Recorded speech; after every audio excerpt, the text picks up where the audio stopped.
right, we back.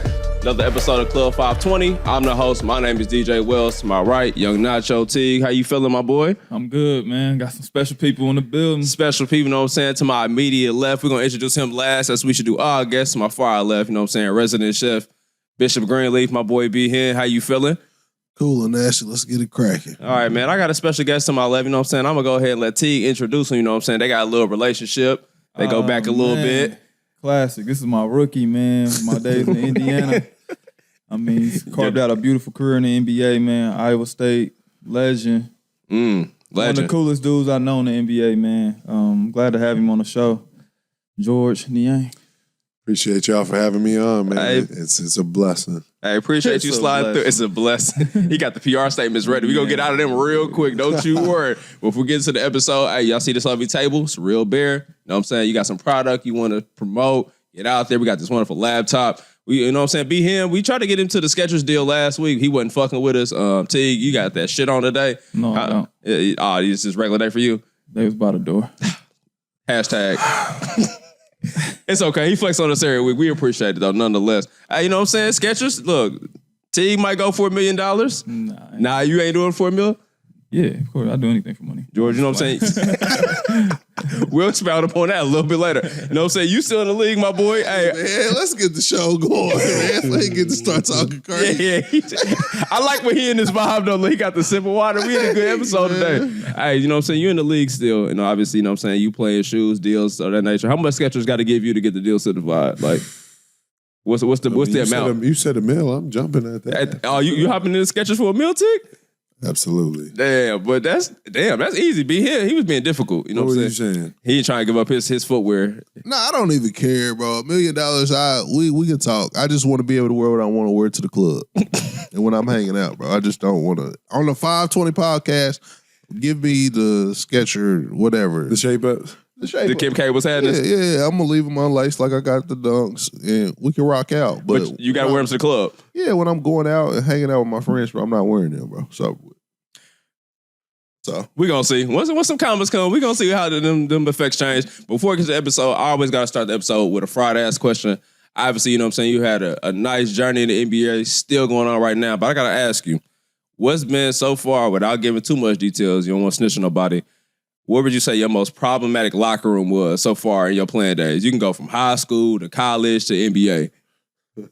Look, they laugh already. Oh, my God. Welcome to 520. Huh? Yeah, welcome. My most problematic locker room? Mm-hmm. Dang, I would have to say with Jeff. Yes. Fucking Pacers. Yeah. Man, I let him go. We had a funny group of guys in that locker room.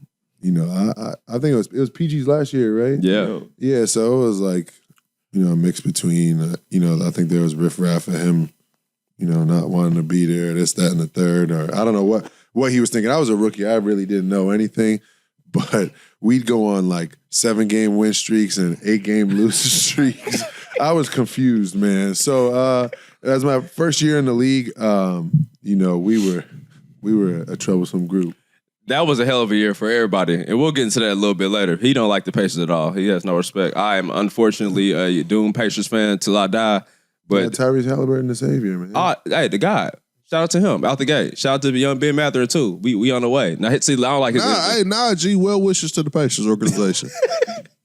That's all you got for it? Yeah, it's a PR Sunday? That's cool. I can get out of pocket. We can get it there.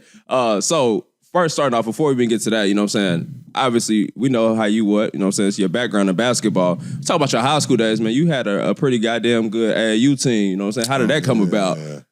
We all went to high school together. It was me, Nerlens Noel, Wayne Selden, Jake Lehman. Man. When you say high school together, like y'all went to high school together, or y'all like? No, it was like had that phone call that we going to high school together next year. No, it was a boarding school, so you know we were allowed to do that. You know, a lot of people say they play high school together and they live down the street. That definitely was not the case. But you know, for high school AAU, we had a pretty solid team.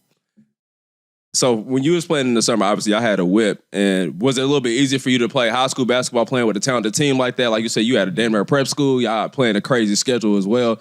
How did that prepare you to like get into like college decisions? Because a lot of times, like Jeff could probably speak on this. I mean, he went crazy at AU too, but he played in a high school where he lived down the street from. Yeah. How do you think it would have been different for you probably growing up if you went to a prep school situation? You think you would have got exposure differently or? Nah, I wouldn't have made no prep school. I couldn't do that. You can Nah, I'm a West Side baby. Like I can't do that. outside, baby. Yeah, I'm outside. Y'all know me. I was outside. I went to every party. I went to everything. Boarding school, that ain't me, bro. Man, they would have kicked me out so fast. No uniforms, no way. You can't throw the UE on? I wore white t-shirts and Rockaware sweats every day. Yeah. Like, come on, Jordan. You had to be real disciplined for that, though, G. I mean, I'm sure it made you a better college student. Yeah, I mean, I guess when you don't know, I wouldn't say you don't know no different. Like you just, you know. So for the most part, I mean, I was an hour away from home. Okay. And I mean, up there was no. I was like up in the middle of nowhere. There was no thought of like I couldn't go act up. There was nothing to act up and do. What was I going to do? Run out in the wilderness? But because you from the Northeast area. yeah. I mean, it's not for everybody, but I'll tell you this: it does keep a lot of, you know how to find a way to avoid trouble. There's some people that just walk outside and trouble finds them. So for kids like that, I think it's a good idea because it'll probably save a lot of kids from who get in trouble in high school and can't pursue their dreams. Was you out of 2011 or that 2010 class? No, I was 2012, but I was originally 2011.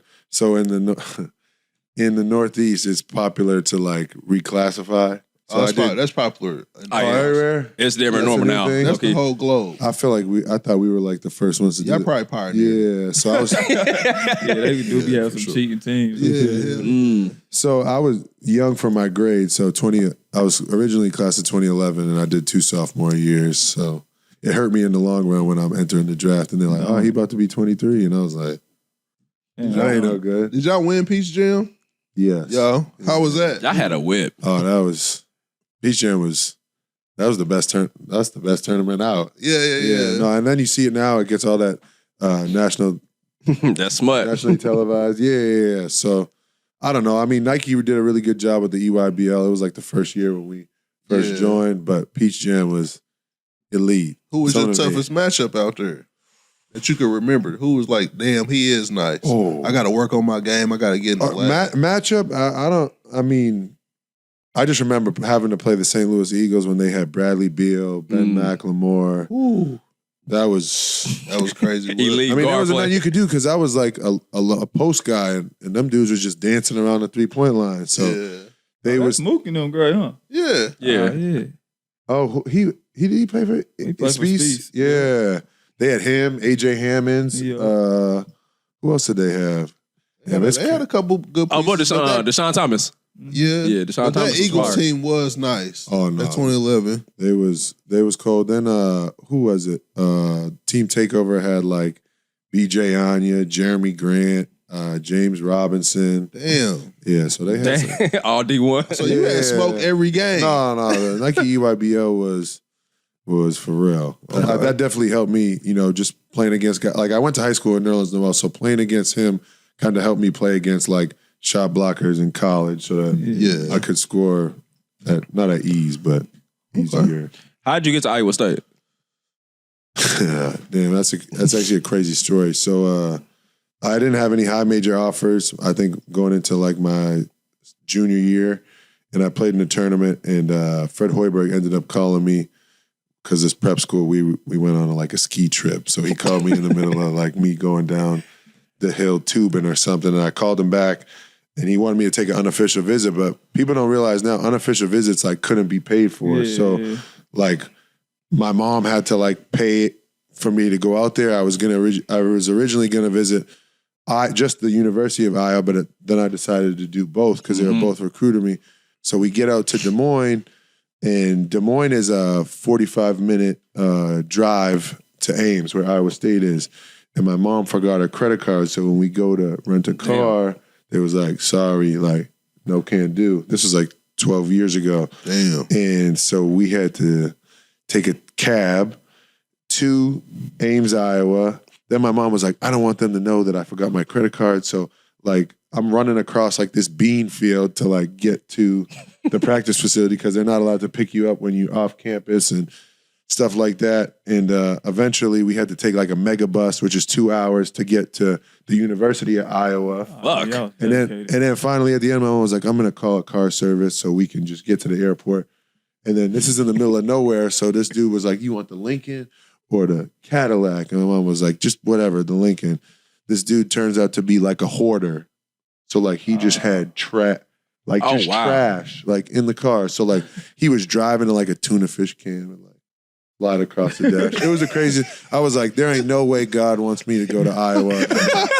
Next thing you know, I'm at Iowa State, and it was because Fred Hoiberg. I mean, he was just a honest dude. Told me he was gonna let me have the ball in my hands, and it was. That's what it was from there. That's crazy. You might have been in Iowa if they had Uber back then. For real. If you could have hopped in a Lyft, your college decision would have been totally different. My God. Shout out to homeboy driving the tuna whip. That's nasty. You get your shit detailed. Super nasty. But like, wow, Iowa though, like those two schools, like you didn't like. Was BC recruiting you? Nah, like BC was like. I remember Wayne Selden got an offer from them, and he was like, "If they offer you, like, I'll go there with you." And Steve Donahue, I mean, he's the coach at Penn, so we've talked because I'm in Philadelphia now. Yeah.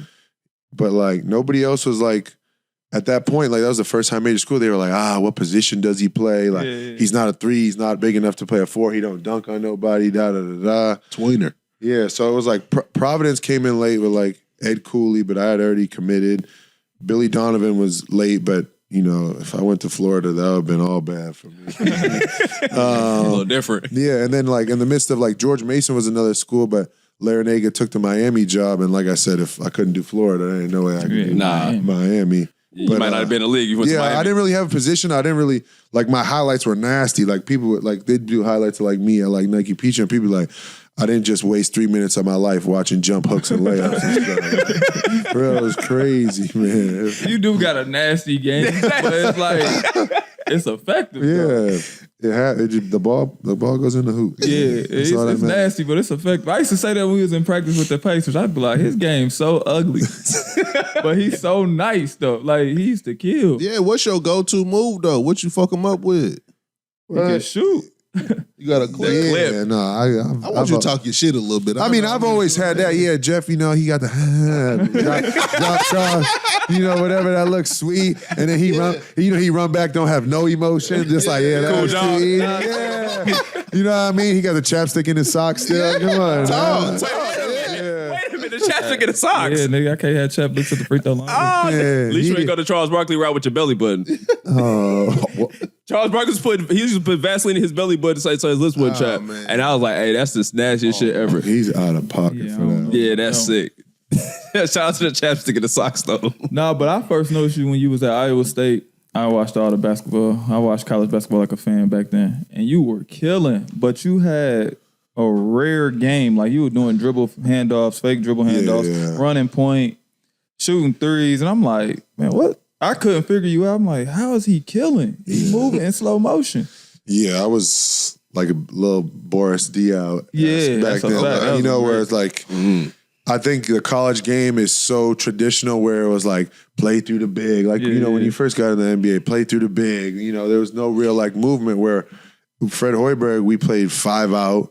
You know, I would play center just because I was big enough to, you know, guard a center back then, and then drag them away from the hoop, and they couldn't guard me that far away from the hoop. I was able to just change direction, dribble, fake handoffs, and then I could shoot threes. So that's that made me effective there. But little did I realize when I got to the NBA, they was like, cut all that shit out. Yeah, they did. I know. He said, I know first. The NBA will put you in a box, kind of. Yeah. Like, if they want you to do one thing, you're going to do that one thing. So I got a question for y'all regarding that. How you think is a better situation to go forward with kids like now that's in prep? Because like you said, you can go to college and do whatever the fuck you want to as long as you follow whatever coach you got going, but you can get to the league and they can kind of like shift your game. Is it more beneficial to be like, all right, fuck college, I might as well go to a G League or be in a structured place to where they're going to teach me how to play at this level? Or do you want to go to college to learn how to play your own game and then just fit in once you get to the next situation?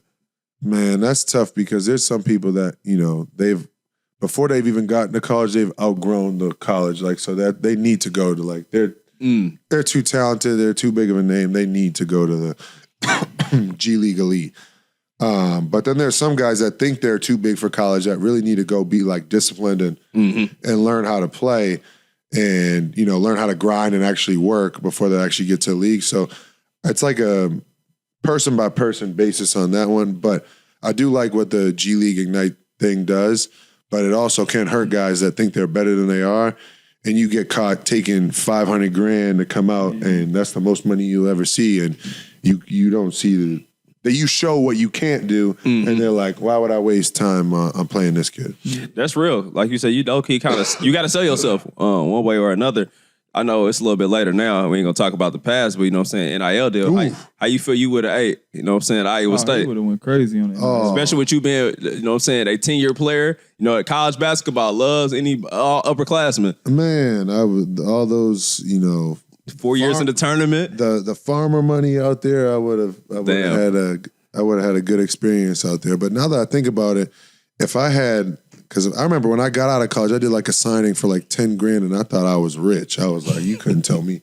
I was driving up to the Mall of America in Minnesota, buying True Religion. Like, I thought I was. That was a time period. Yeah, I thought I was living. Yeah, that ain't cool to wear that. No. Not the truth. Yeah. Wear what you want, man. Yeah, G, don't do that, man. Shout out to True Religion. Give me a pair.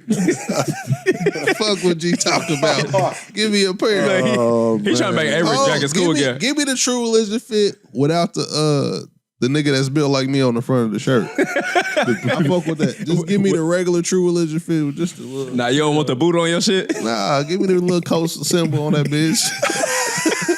Ain't no little True Religion side beside the t-shirts. That motherfucker like this big. It look like the Lucky Charms fucking cereal box. Like, nigga, I don't want that. The gray one, I mean, I had one. I wore it in the summer. That was my biggest mistake because you know it gets hot. Yeah. Chicks be like, raise your hand.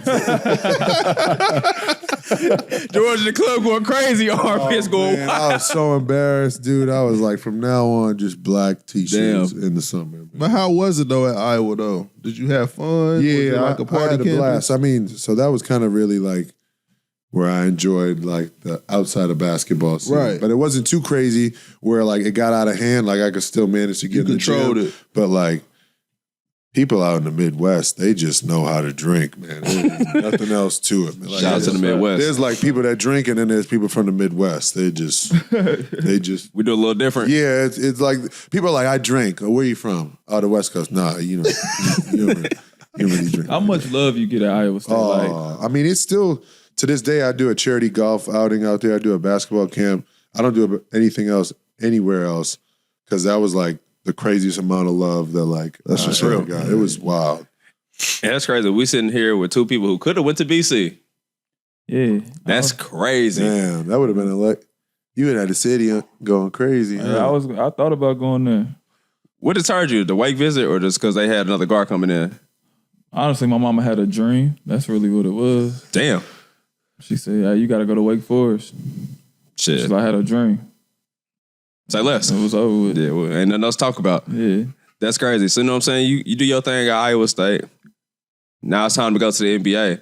How was it like the workout process? You know what I'm saying? Because you were a second round pick, so I imagine you probably had to do a lot more shit than like, you know, most people have to who go in a couple top slots. Was it more favorable for you or was it like more of a stressful time? Like, damn, like I gotta go get this shit cracking. Like, Yeah, I mean, to be honest with you, you know, my agent had a good plan of like what teams he knew like actually would value like what I was Skill set. what I brought. And I remember my last workout was Indiana, and I just remember him. All the other workouts, whether it was like the Clippers, I forget who else I worked out for, but he was like, that one, like you need, like that's the one you need to be on your shit. chill. And I'm like, what are you talking about? Like they're trying to trade.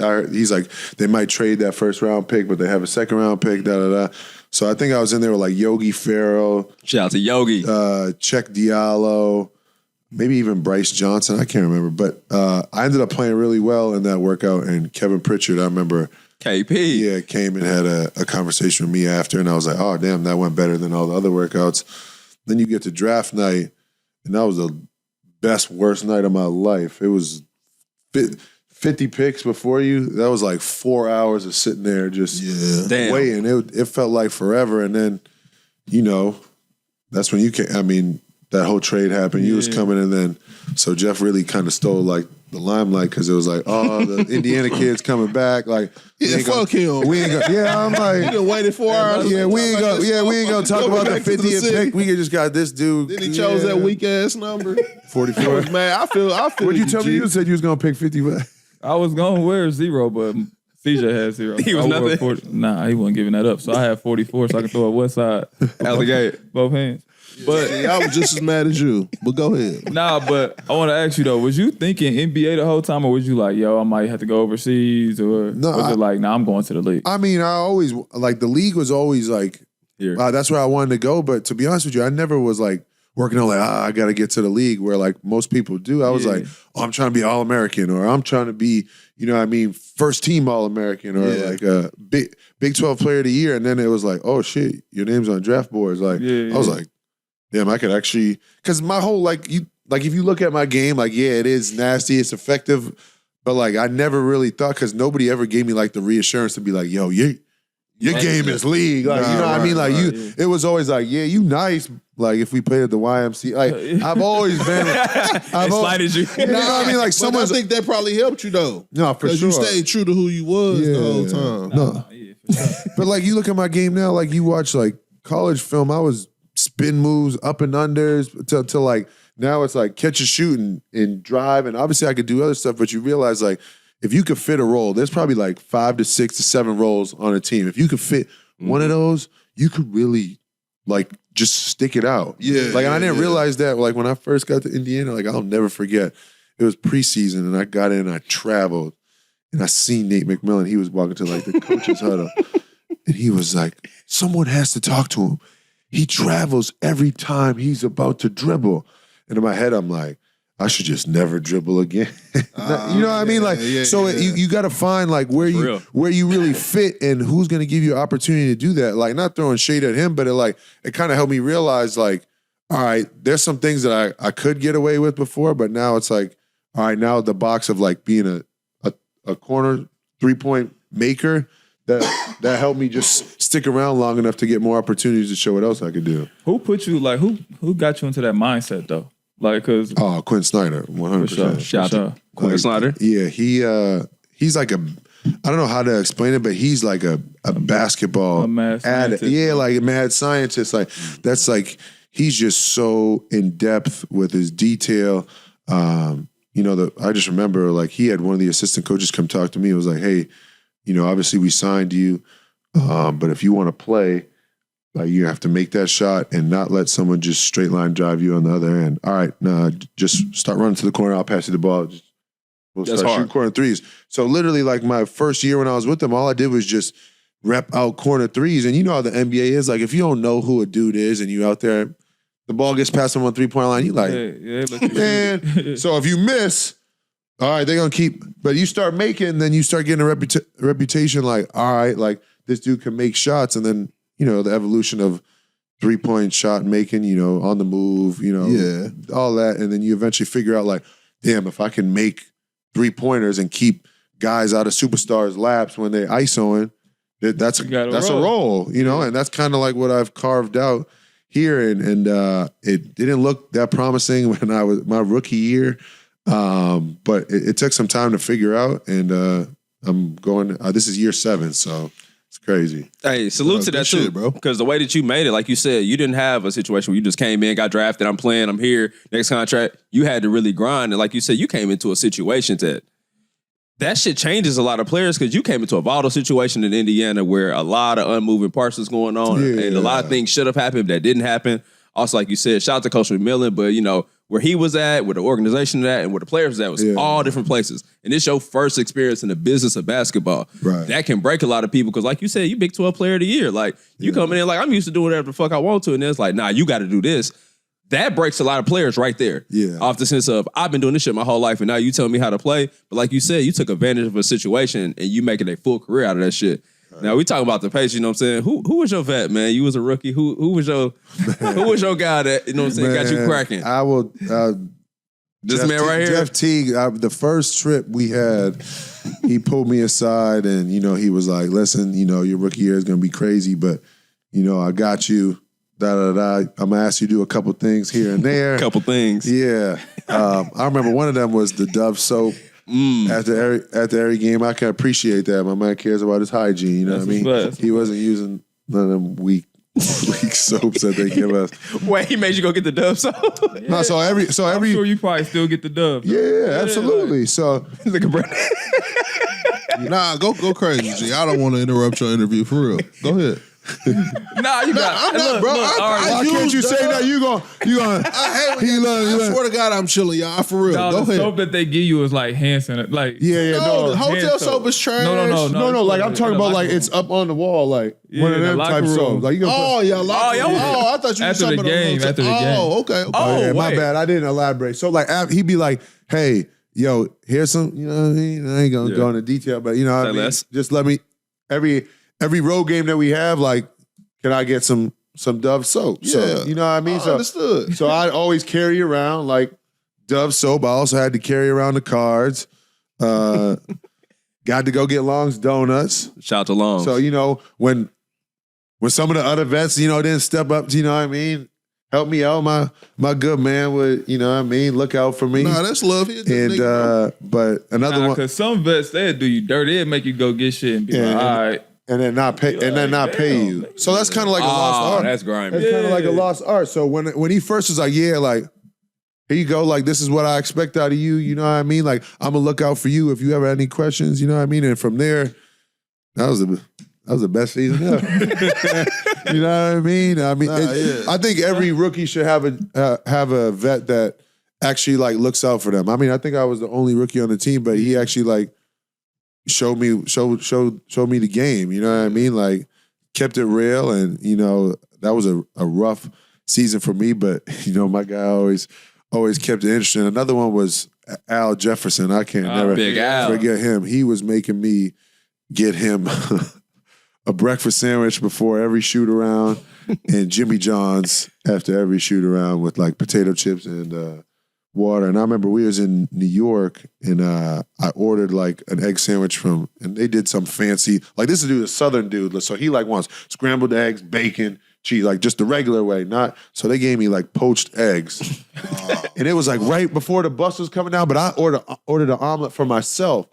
So I'm like, like I got an omelet, but so I ended up like cutting half the omelet and like tucked the poached eggs off, threw it on the bagel, put the bacon on it, and like threw some cheese on it, put it together, and I'm walking down, because whenever like the breakfast sandwich would suck, he'd be like, yo, fella, man, this the worst shit I ever had ever.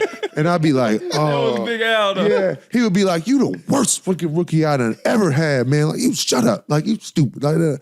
And he was just joking, but you know, after a while, you'd be like, damn, I gotta be better. So when I'm getting on the bus, I'm like, shake. He always sat in the back, so I walked it all the way down the back. Yeah. And I'm like, damn, he definitely gonna know I cut this off an omelet. It's like hanging out the bagel. Like, this ain't. So we ride, and I remember we in New York, we riding the shoot around, which is crazy. We had a shoot around in New York. That's crazy. Wild. That's wild. Now that we like 10 minutes in, and he like, yo, fella. And I'm like, oh shit. Like, here we go. He was like, this got to be one of the best ones ever, man. I was like, this, like, you couldn't even make this shit up. But shout out to Big Al. He was cool. Yeah. So. Nah, you didn't have to do that shit. Nah. Do what? I'm saying you didn't really have to do that. So shout out to you too for putting forth that effort. Man, if I didn't I want wouldn't even thought to do my that. I'm gonna keep it a bean. Oh, yeah. You had that motherfucking post sandwich. Yeah, oh, my mama. Nah, but reason I fuck with George, though. George, you laughing, nigga. Yeah, I'm serious. He would have had that motherfucker. Big hands said, fuck, what the hands My like? rookie year, y'all know how I was. I was nothing like him. He was cool. I ain't deal with nobody telling me So you this went shit. out your way, G. That's why I asked. I was like, I know some of his rookie stories. Didn't hear yours. I'm like, that's cool that he took it easier. That boy, you had to deal with He some was shit. so cool. I got the best part about his rookie year is after a season was over. Oh, my fault, yeah. You good? Follow me. This is a podcast. We don't have to be professional because it's our shit. Andre. That's what people. Interesting. Oh, but literally, he my rookie year after the season's over, we playing 1-on-1. Oh, yes. Yeah, this is where my knee problems start. You remember that shit? Yeah. I slipped, bro. I'm a free agent. I slipped. I banged my knee on the ground. I'm like, oh shit. I was so scared. I thought I ended it. I thought I tore my ACL. I looked at him. I'm like, oh shit. I gotta quit playing. I just left. I ain't come back to the facility at all. No, that I was was it. like, fuck. I fucked up my shit. My agent called me. I was like, I think I fucked my shit up. But I had like tore a little piece of my meniscus.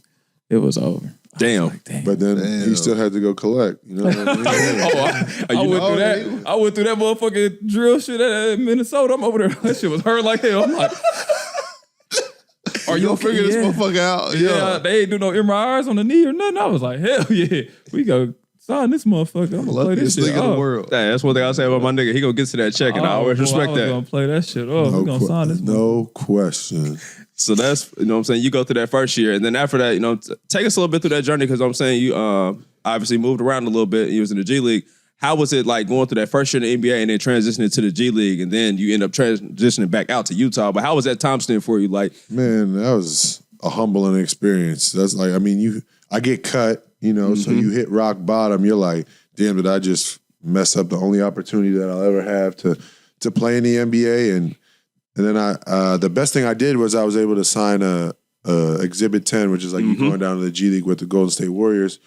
So I could see how like KD, Steph, Clay, Draymond, how they work like every day, and then to be around guys like Andre Iguodala, Sean Livingston, like you got to see like.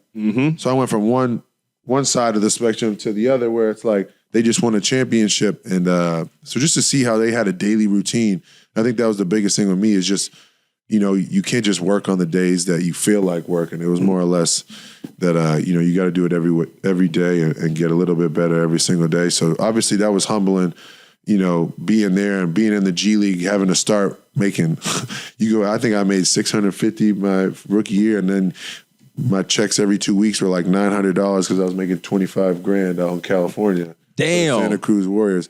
That's when it was like, all right, I better make this shake out, or you know what I mean? Well, I don't got no other choice. So obviously the G League it's the same game, but it's totally different. You can get away with, you know, over dribbling and stuff like that, but it allowed me to show what I really was doing in college at kind of the NBA-ish level. And then I got that two-way contract, which rather than having to be on a 10-day, which is, I can't imagine the pressure the dudes on a 10-day got to feel. So then I was allowed to, like, you know, play the rest of the year on a two-way. Obviously, you got practice time, you know, summer league, and I had a good summer league, and I ended up getting signed as, like, one of the 14th, 15th men. And the thing that saved me was Thabo Cephalosha had got suspended for 5 games. Damn. So they had to play me in, like, spot minutes, and I made shots for 5 games. He came back, played over me, but I ended up getting back in the rotation, and from there on out, it was... Hey, that's real. Yeah. Breaking a rotation, I always say this, like, as much as people talk about athletes and like how much they get paid, the people grinding for them 10 days, you got to make the most out of nothing. Yeah. Because you ain't getting too many opportunities, barring somebody getting crazy injured, you probably not going to shoot the ball that much. You got to do something in that time period for a team to be like, hey, we got to keep him around. While they looking at 8 other different prospects. But like you said, you made that shit happen, got in there, got the all-star, got it cracking, and then you get to Utah, you know what I'm saying, with Coach Snyder. How was that? Because you was at Utah when Utah, you know what I'm saying, had like a revamp, you know what I'm saying? You got young Donovan, you got Rudy. How was that experience, like getting back? What was your nickname? Oh, wow. I wasn't going to bring that up. Nah, he had a fire nickname, though. The minivan. The minivan, that shit. See, here you go. Let's go, here we go. The minivan. G, what? And that's the G-Wagon now. Oh, talk about it. Went from minivan to You G-Wagon. told me to talk my shit. I'm talking I my want shit. you to pop man. it. Pop your shit. Well, why they call you the minivan, though? Nah, because so I was out the rotation, and we was beating Brooklyn like bad, and they subbed me in the game, and I had a chance to go up and dunk, and you know, like them rim grades was like barely over the rim. Yeah. So Joe Ingles, who's like the king of talking shit on the team, was like, man, what the heck was that? I was like, whoa, listen, I'm not like a Ferrari like the rest of y'all. I'm more like a minivan. I need a couple laps around the block before I get to top speed. And then the sideline reporter's like, the minivan, I love that. And then I was screwed after that. So If you would have went to the Rucker, they'd be like, the minivan, you'd have been mad. Yeah, like Escalade. You know what I mean? I fucked with that nickname, though. When I heard it, I was like, they calling you the minivan? Yeah. He like, this dude was talking, like, when I was shooting threes in the corner, you know, trying to make a living, this dude was on the bench like, hell no. He was like, you made that. I knew you was going to look at me after that. That's my guy. Man. He's a hater. It was so fun competing against him because it's like somebody you watch go through it and then you get there and it's like, damn, he having his moment and he was killing. That motherfucker could shoot. I'm like, what the fuck? And like you said, your timing is impeccable because a lot of people come in the league at different times to where your specialty may expire in 2 years. You came in a situation to where now it's like, hey, the premium, the most important position. Like you look at guys like Duncan Robinson. Duncan Robinson got paid a shit ton of money to do one thing, and now they kind of like, I don't really fuck with that. But he hit at the right time. Oh my God. As you can get attest to, free agency matters about timing, not about situations. All timing, bro. Yeah. It's all timing. And you in a perfect situation. You in a perfect situation right Shoot now. the ball, and you guard better than what they give you credit for at times. Like, Yo, and that's another thing that I want to talk about. Talk your here. shit. Let them know. The perception is crazy. Damn, G, you got a little loud. Nah, yeah, because at the end of the day, someone will look at someone that looks like they can defend, right? But someone will drive past them 4 straight times and they don't even, you know what I mean, don't even bat an eye. But if someone go by me, oh, look at him. Look, he can't defend. Like, Light skinned, G. that's what I mean. I used to get that shit though. Yeah. I was never a defender though.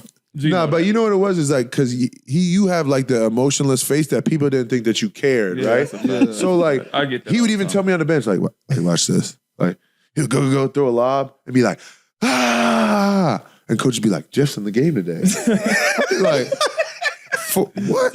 Like, because for real? But he'd be doing the same stuff, like drop it down, it'd be a nice pass, layup. It'd be like, look at him. Look, he looks like he's asleep out there. Like, look. I'm like, what do you want him to like that? Like that was never you, but he knew you knew how to play the game. And now that I'm 7 years in, I know exactly. It's a game in the You had to learn. Yeah. No, for sure. So would you call yourself a elite defender? I mean, Okay defender? here's what I'm gonna say. I feel like there's guys that get picked on, you know, in the playoffs are like that guy's in every like. Yeah. I'm doing 2 things. I'm talking crazy shit.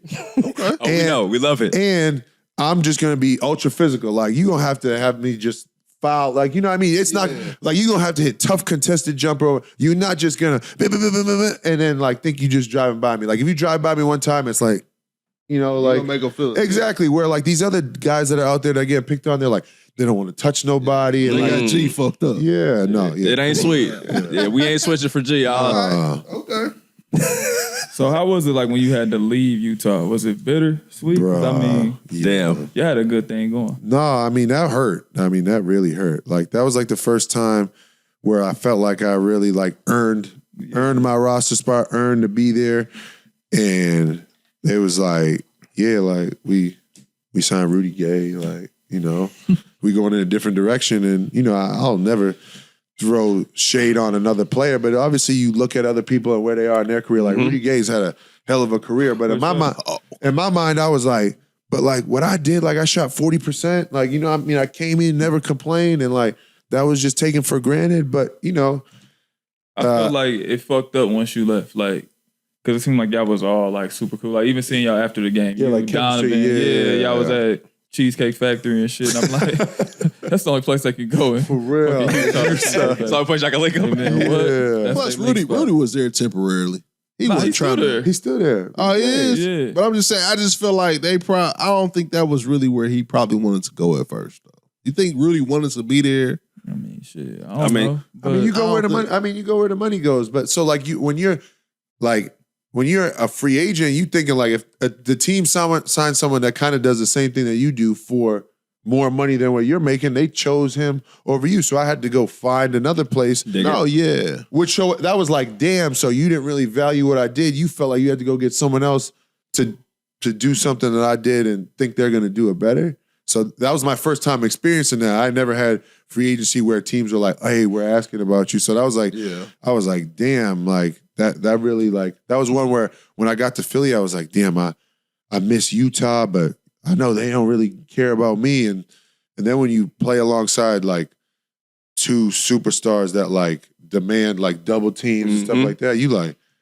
shit, I thought I was open in Utah, yeah, but you wild. yeah, like But dudes ain't even like I just double team, try to trap, and I hope he missed. Like you know, I'm getting wide open shot after wide open shot, and it was a blessing because I didn't think it was a blessing in the beginning, but it really helped me show the NBA or other GMs, like how much more I have to offer in my game if I'm given the opportunity. And you on a team that's highlighted in the league. Oh, yeah. Y'all are on y'all ESPN. Showtime team. So like Absolutely. everybody's seeing you every week. Yeah. You think it's, I mean, obviously it's a difference, but you think it's a really big difference from like when you in them smaller market teams or like even if you going crazy. Yeah, for sure. Like Look at Dame Lillard. yeah. If he's in LA, yeah. Talk about it. He should have been an all-star off the jump, but like being in Sacramento, it's like even though they playing good as hell this year, and it's like Yeah, they're like third in the West, and they still don't even get like, no They love. gonna fuck around and get the 2 seed. And they still don't give a shit. and they haven't made the playoffs in 15 years. Light the beam. Man. They was Like they the was big- due. They was due for a good year. Yeah, but I mean, they Coaching. were, They was but- due. What do you mean they was due? They was due 7 years ago. Like, Gee, come on.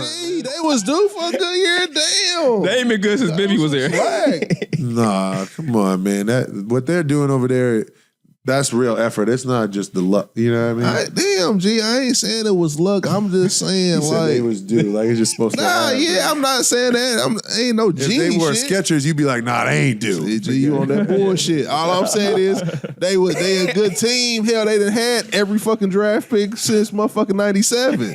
So you Yeah, damn a lot of draft picks. first round, you due for a good season. Ooh, and bro. no disrespect to Marvin Bagley, but boy, did they fuck up that draft. That was supposed to get them back. yeah, Woo, Is that's Vladdy tough. still over there? No, hell no. See, well, After that's the Vladdy thing. had the picks on the draft board. Shout out to my nigga DeMarcus Cousins. Fuck Vladdy T-Fuck. I'm on the same time as him. that nigga crazy.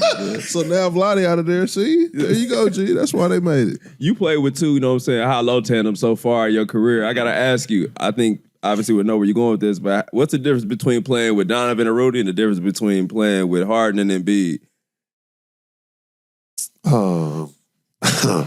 I mean, Embiid demands I do it for you, bro. He demands double teams. Rudy didn't demand no double teams. yeah, I He's mean, not like a post Rudy's player. like, think about who we had like in Utah, right? Yeah. Like we had all like 6'8", you know, not really NBA athletic like shooters, like Royce O'Neal, Joe Ingles, Boyan. Yeah. We even had Mike Conley. So, I mean, Quinn Snyder was like, hey, worst comes to worst, just pressure up into your guy, stay on his hip going to the rim, and Rudy, you know what I mean? Like, at the end of the day, I remember sometimes just guiding my guy into Rudy and then just falling right off into the big. Like, he going to either block it, affect it. Like, you going full speed, got to shoot over a 7-2 shot blocker. It changes the game, and we're taking away the three-point line.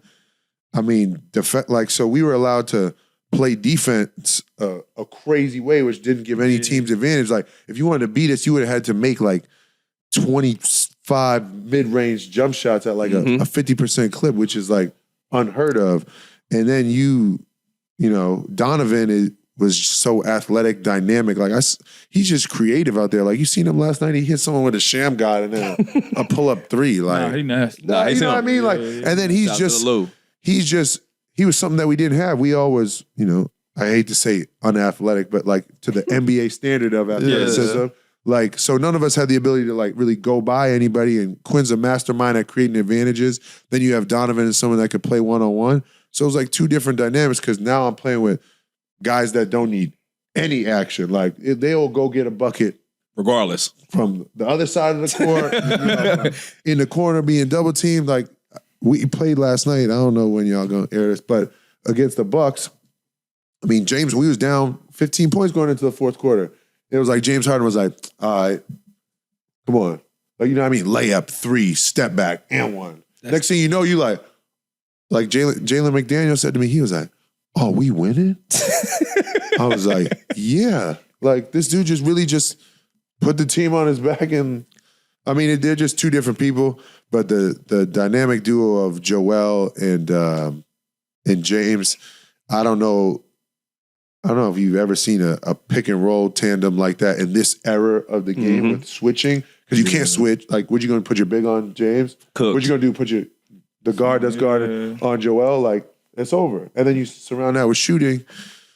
You know what I mean? That's how you get some chicken. And in that way, like you said it, regardless, and if you don't cover them, they're going to get free throws. And I asked that question because, people, as much as I'm not the biggest Rudy fan, his defense changed a lot. Like, So being able to, like you said, close out and send somebody to the rim can be just as effective as being able to throw the ball in the post if you playing the right way. Right. No, you ain't lying. I mean, the thing about Joel is that you want to come double team, he has that mid range where he'll just shoot over you. Elite. You see teams just get discouraged because they come to double and he's looking and shooting right over you. Whereas like Rudy is more of like a lob threat, but on the defensive end, he's stopping another team from scoring 20 easy, 30 easy points because they ain't no jelly. They ain't no jelly. You thinking about that shit before you come to the paint. Yeah, come on. I remember remember we was in Indiana, they were like, go Bear. I remember Dan Burke, go Bear. If you go in there, just think about it, whether if you're going to kick out or try and shoot a layup, because his blocks turn into they're like turnovers for us. Like, they lead into fast break points for them. And like you said, that's a part of the game that people don't really put together. Like you said, a quick little contest or a block is a layup on the other end. That's just as effective getting that bitch in the post. Also, James Harden should have All-Stars this year. I don't know. That's crazy. Yeah, James Harden not getting an All-Star slot this year is absolutely crazy. Yeah, that's crazy. Like, for no reason. I understand that everybody, respect to those who had good years. I ain't trying to down nobody, but James Harden was fucking cooking this entire year. 22, 11, and 7. Yeah. Just give somebody else a turn. Just give somebody else a turn. He's a hater. That's just what it is. He's supposed to be It was just equal opportunity. Like if anybody else had that stat line, bro, he'd be getting a max deal. Talk about it. But just Stat because lines is crazy. I got a question though. What are you listening to game day? You got some music that gets you together, or obviously being in Philly, Meek Mill. Oh damn! Eventually comes on, but who I really been listening to is NBA YoungBoy. Yes, my CG. That's why he should. I mean, so here's the thing: is like where I've come from. No. I can't really say that I really, understand something he's talking about, but it's okay. I'm here to guide you. I'm here to guide you, G. You fuck with NBA. I fuck with YoungBoy too. YoungBoy fire. Hey, that one, I ain't gonna lie, bro. That shocked me. No, I mean it's not like it's one of those things that I'm listening to on a constant basis, but his music definitely gets me hype. It's the vibes. That's what's up, man. Hey, do you remember what he was listening to? Because we had a whole argument last week about Nas, and I just refused to believe that he had one mic playing in y'all locker room where y'all was getting ready for a game. I wore headphones. Oh, my fault. My fault. I wore headphones. Respectfully. Yeah. You was a great teammate. Yo, you know who he put me on, though? Okay. Which helped me, ladies out there. Eric Bellinger. Come on, man. He good. Yeah. The R&B back? Yeah. You know what I mean? That's a good one. I ain't gonna knock him. Usually we be at it about music. That's a good one. Yeah, nah. So I didn't know nothing about him. He was like, "Yo, you got this one right here. Play this for you." So he put you on Eric B, but who you fuck with on the R&B side though? Yeah, he the R&B guru. Debatable. Oh, okay. I mean, I like Genuine. I mean, wait. I can tell. But see, Genuine. But you gotta understand, like, so I'm mixed, right? Okay. So like that side, that side where you talking about like if someone had a cookout, like, this is me and your mama, you know what I mean? I ain't really got too many of those. You know what I mean? I respect. I go with the flow, you know what I mean? So I'm still being put on to, you know what I mean? Okay. I dig it. I ain't gonna sit up here and lie to you and make up some shit that I never heard. Nah, we want you to be you. Yeah. I say, G, why you got the girl? Hey, what y'all do in Utah though? Like off the court, what did y'all do? Like for real? They wasn't playing Genuine. That's a fact. Nah, it was actually cool because it actually gave me like time to just not feel like when you're in the city where there's some shit to do, you like I got to be doing something. Like the views, it was cool. There's good people out there, but I was never in a rush to like try and go meet up at dinner or it was just slow pace. So it was more or less just chill. I mean, there was like rooftops that, had, it was simple stuff, nothing that I was just wondering. I ain't never kicked it in Utah, so I always wonder. Yeah. I mean, there's Park City when there's Sundance out there, there's some good times. Did Utah remind you of Iowa? No. Disrespectful. No, come on, man. I mean, we just talked about your recruiting trip, so that kind of brought me back to that kind of brought me. Iowa was flat, so like Utah had like mountains and I'm talking about the vibe, G. The vibe. Like because drinking wasn't really a thing. Wasn't a thing. Okay. No, really. So now you in Philly, you know what I'm saying? How is it going outside in Philly? Like, how's that camaraderie? You know what I'm saying? You in the locker room with the homies and y'all stepping out Hold on, let me ask you this before we go to that one. Oh, no, go ahead. After a game, what are the fans like in Philly? Because I've been to Philly. Oh yeah, when they getting their ass kicked. Boo. Those fans is brutal. They be talking shit to y'all like yeah. Like I remember, like you might have to pull the clip on this one, but we played Denver. And it was like Joel's first matchup against Jokic, and they was neck and neck MVP, right? Yeah. And he kicked it to me in the corner, and we was down 3. Jamaica Green blocks my 3. I get the rebound back. We still down 3. There's like 3 seconds left, but I had I gotta just score quick. You know what I mean? I just got my shit blocked. So rather than kicking it out to Tyrese Maxey, I shoot a floater. Time ends. We lose. This is like Doc is like, what the man, I'm walking off the court. They're like, you fucking suck. Da. So I'm like, damn. So I'm driving up, because there's like a ramp to like get out. Yeah. And then, so I'll never forget this. Like, people know like your car after a while. They're like, I don't even know why we signed your fat fucking ass. Like, no, it's crazy, but I can appreciate it. Because they actually care. You know what I mean? Yeah. Whereas, like, I wouldn't want to go to a place where it's just like, You know what I mean? Where half the stadiums feel like every night, like, you see people in there who are like, it's a blue-collar, city where it's like, I'm an electrician. I make $80K a year. If I'm going to a game, it means something. Yeah, like, I put a lot of my hard-earned money in this. Like, I want to see you play your best. You know what I mean? And I can appreciate that. And it definitely makes you want to be prepared when you get out there. Like, you ain't going out there like, I don't know if I got it tonight. Not at home, at least you ain't doing it. Hey, them Philly fans are stretchers. Them motherfuckers boo Santa Claus. I'll speak for, you know what I'm saying? I'm a safe G, because obviously he's a professional. He's a Sixers organization player right now. But you Eagles fans, y'all fucking suck. They are probably the worst fan base. I speak for me, not G. I know he going to the crib. Fly, Eagles, fly, man. Oh, no, I'm happy they flew where they flew to. Right back in that cage. Defund the Eagles. Hate him. Shout out to, you know what I'm saying? Jalen Hurts. He's a guy. I respect that a lot. He cold, but them Eagles niggas, they don't get no play around here. But like you said, how was it once you, you know what I'm saying, deal with what you deal with Utah? Now you in Philly, a little bit different of a vibe stepping out, you know what I'm saying? Yeah. Definitely. MVP candidates in your team. I'm sure going out was probably a little bit more lit there than it was in Utah. I would imagine. Yeah, I mean, we have a good time as a team. Obviously, New York's right up the street, if anything, but Philly is... They definitely show love, and we definitely have people on the team that know how to have a good time. That's for sure. Nothing wrong with that. Absolutely. No, you gotta kick back, relax, and enjoy yourself every once in a while. You can't be always uptight. You know what I'm saying? You know what I mean? I'm fucking with Where we going tonight? Tiki Rock? Oh, you was here with T-Pop. You're a nasty nigga, G. One time I gotta talk about, where was you outside here? I know you was here for a year, but where was you outside? It was Revel. Oh wow, you Tiki were Boss. Stay downtown. Ooh. Yeah, what was They had you in Tiki what was the spot Bob's? like under the bridge? Cadillac Ranch. Yeah. Damn. New Year's Eve. Jeffrey ain't have you in the hood. He ain't taking the off. Nah, I took him there, didn't I? We go there New Year's Eve. Where that? Cadillac Ranch. Oh yeah. Ah, yeah, that's a good times. I seen him in the hills.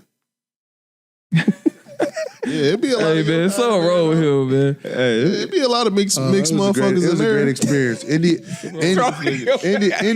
sometimes he's crazy. Yeah, crazy. This guy is Yeah, crazy. No, I'm just saying, you went in there, it's like, okay, cuz it's like, there's a bunch of us in this motherfucker. He didn't take you to no trench. Like, Yeah. he took you to It was that shit wasn't there then though. Yeah. Trimmers and all that shit was gone. Yeah. You went in there, you was probably in that motherfucker jumping with your arms in the air. No, we think that's what you think?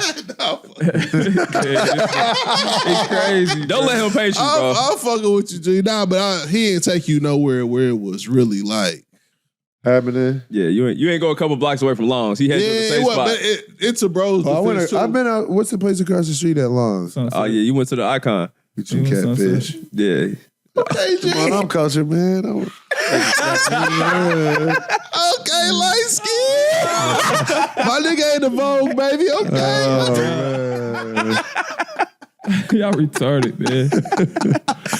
Hey, You're gonna have me in so much trouble, man. Nah, I'm just fucking with you, bro. Like What's the difference between y'all team this year and last year? Like, I mean, I feel like I did like some radio show and I was telling oh yeah, I seen Yeah, you that do was funny. I text you that day. oh yeah, you Yeah, I you did. hilarious. But it like the way I said it was like when you have a roster, like when someone takes like a max contract after, like he was beneficial for us. Like get in there, pass, like you know what I mean. So like when I signed to come there, you know, I'm thinking like, oh, this is perfect. Like another big guard that can get into the lane and loves to pass. Like how many more open shots am I gonna get?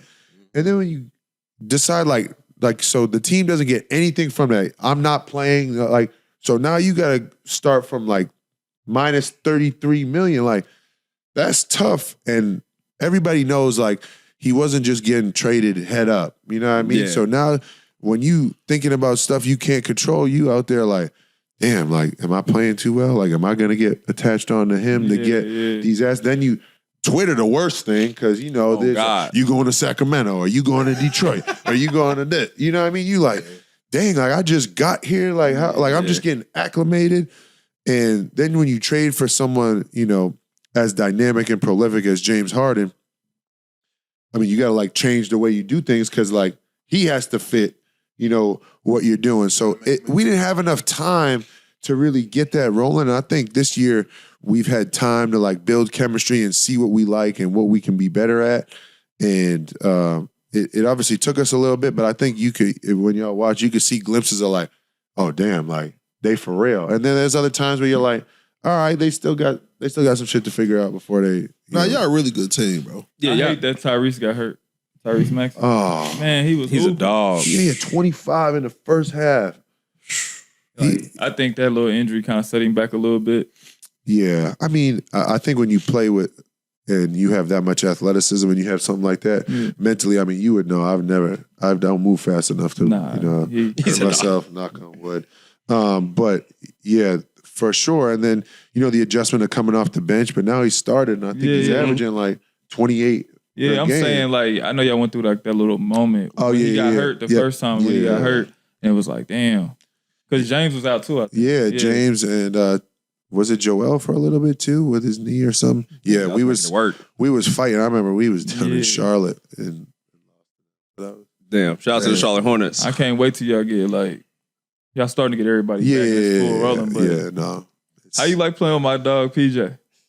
Shout out to PJ. Man. PJ Tucker, man. He's got to be top 3, top 2 teammates of all time. Oh, I swear to God. Like, just if you go to war, you want that guy on your team, and he's one of the best dudes. One of the best dudes ever. He's super cool. Shout out to PJ, man. You already know.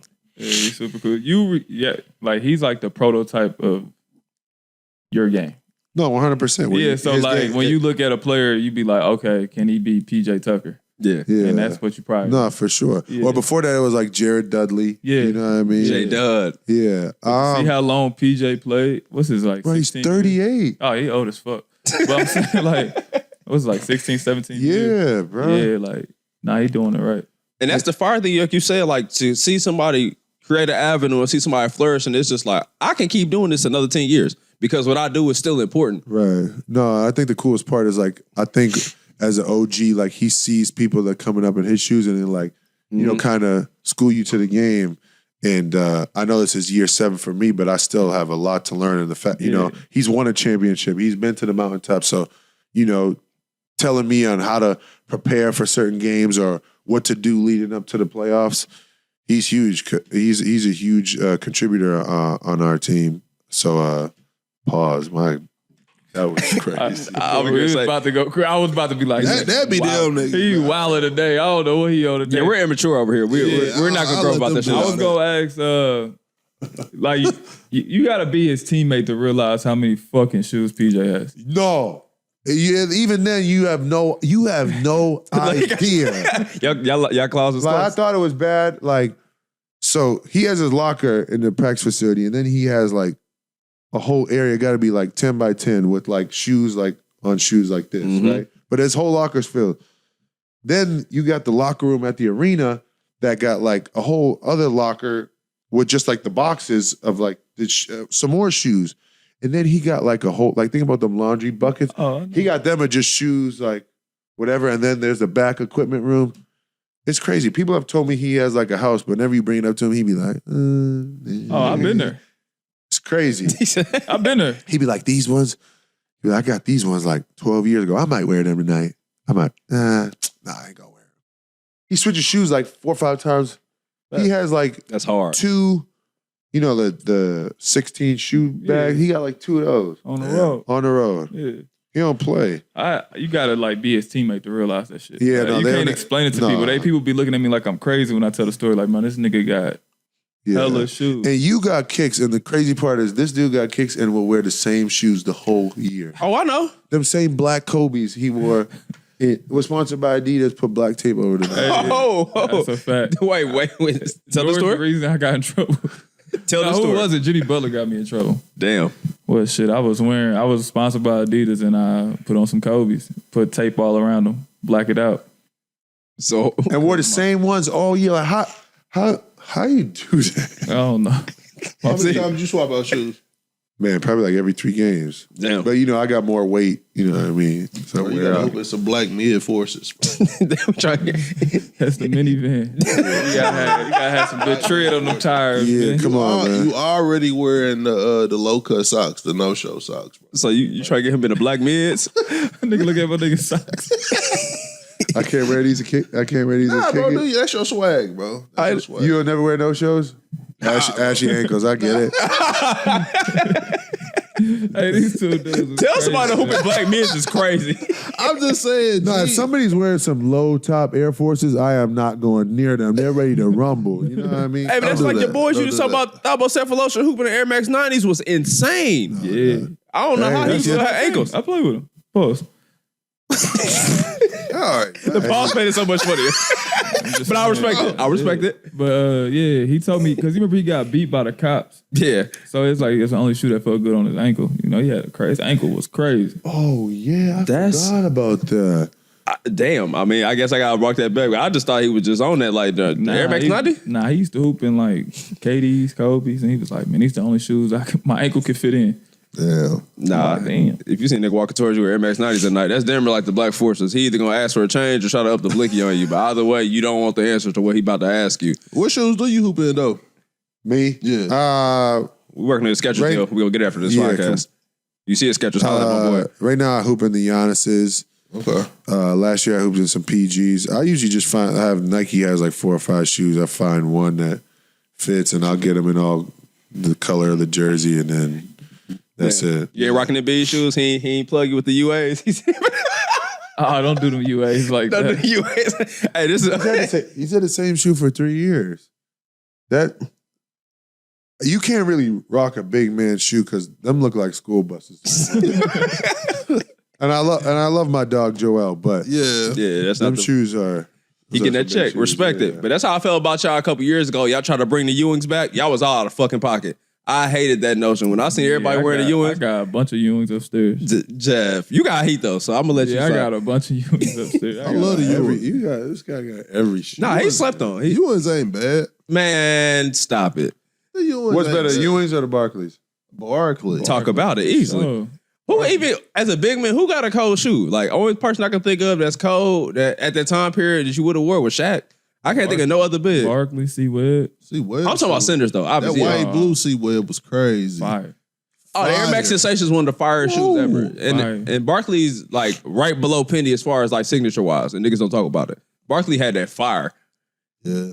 but damn, not the Joel. So you got Harden too. He ain't gonna swing the these way. Teammates, show love, man. He got some cold shoes. Yeah, I like his those shoes, are too. fire. You got to switch PJ. What size PJ wear? 15, 16? No, he's 14. Damn, that's how he be getting on the fucking LeBron samples. Makes sense now. Yeah, you gotta take some of his. I was gonna say, you gotta- yeah, You gotta don't get dip in none of that. his PE Kobe's. He be that was a crazy pause. I had to pause. That shit was nuts. This guy's the worst. You don't be We're getting his immature. PE Kobe's though. Nah. What? He usually leave them. He's still here. Huh?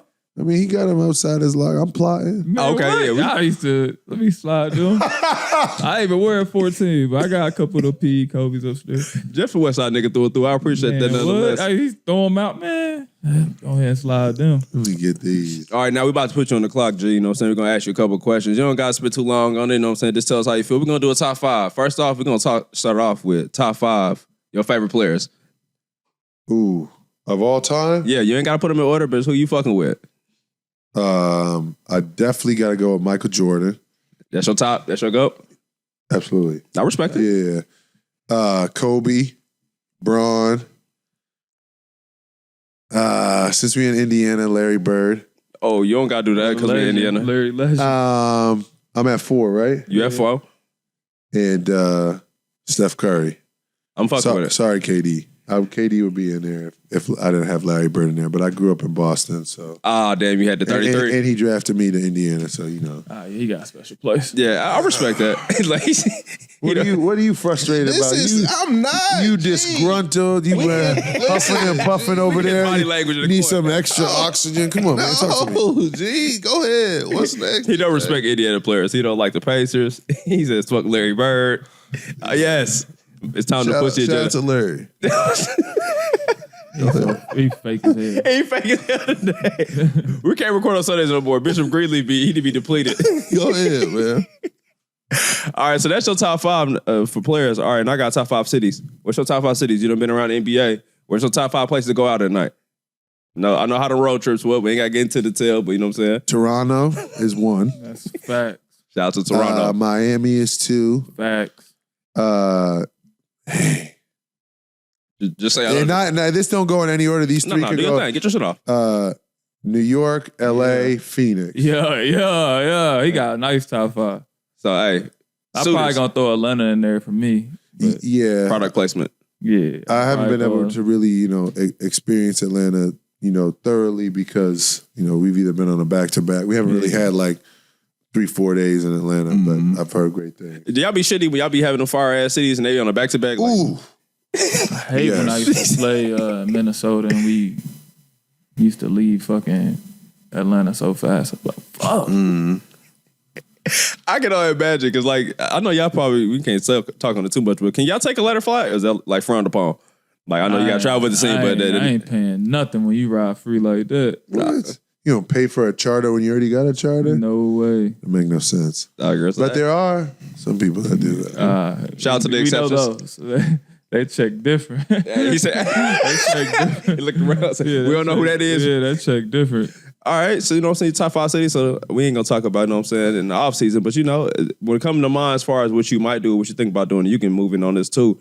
How is it when you like think of like, all right, cool, I might want to fuck with this, or I'm looking throughout the season like, hey, this look cool, like I wonder how I feel with this. Now it's more open. You got boys, like you said, back then you had to just deal with whatever the fuck they said. Now y'all can get on the Twitter and be like, oh, I fuck with this, or he going crazy over here. Is that looked upon in your decisions when you kind of thinking about what you might do, or just like, I'm just gonna keep it in the back of my head just in case it becomes relevant? Because what a lot of fans don't know is talk is all the time. Obviously, no tampering and shit, but your agents do that shit for you. Oh, like we're joining teams? Or not even joining teams, but like, I wouldn't be mad at this. Like, nothing like too incriminating, but just like look at a situation like that might be cool type shit. But Yeah. I mean, I think everybody they're human. You know what I mean, like you always got your own opinion. I mean, for the politically correct crowd, I think you should not tweet that out. Keep them thoughts to yourself. yeah, don't be stupid. Yeah, but I think guys talk over the summer of what they want to do. I'm sure there's some recruiting going on right now. We'll just have to wait and see what 2 years from now happens, and Yes, sir. I'm sure there'll be some crazy stuff going down. I just hate the bullshit. They be like, look, y'all, just because athletes make good money compared to most people, it's still a job. If I'm about to transfer a job, hey, who over there? What y'all got going on? What y'all PTO like? Your boss cool? They fucking with you? Everybody does that. It's just now that it's just like, hey, we can do this shit too. Quit trying to put us in the box like we weird. Like, this is literally our job. Facts. All right, T, I got a question for you. You know what I'm saying? Since you was his vet, as far as his trajectory wise, what do you think is the next step in his game that you see going crazy for him? Dunking on people. Now on the other You side, going baseline on boys? Yeah, he never gonna dunk. I think how many dunks you got in his career? I might have under 10. How many dunks you got? Being on the other side of the spectrum now, like being a player now, working in the office, G is one of those guys that you spot out like, oh man, he can help our team be a better player, a better team, a better ball club, because he does the little things. Obviously, he can shoot the ball, so he knows what he has to do. You just got to perfect those. Right. I always tell people, do what you do best. Don't start trying to do shit like trying to dunk on niggas. That ain't his shit. But you keep hitting them corner threes, he gonna walk away. Damn. Well paid, man. That's hard, man. Get the Bruce Bowen on to it, go off. That's a lot of people say, like, fuck. I mean, being a star obviously is a cool thing, but if you, like you said, your situation, you came in, regrinded, rebuilt yourself to the point to where now you're going to have the, you know what I'm saying, longevity in the league. You're doing everything you want to do the right way. And that's fire as fuck to me, because a lot of people be in situations that they still, like you said, year 7, shit, year 8, they might have to figure some shit out in the whole situation. Right, yeah. Now you in a situation, your team contended, it's lit. And before we get out of here, how is it playing for Doc? I always wonder how it is playing for Doc Rivers. Yeah, no, Doc is, he's a motivator, man. I mean, obviously he's one of the best coaches to ever, coach.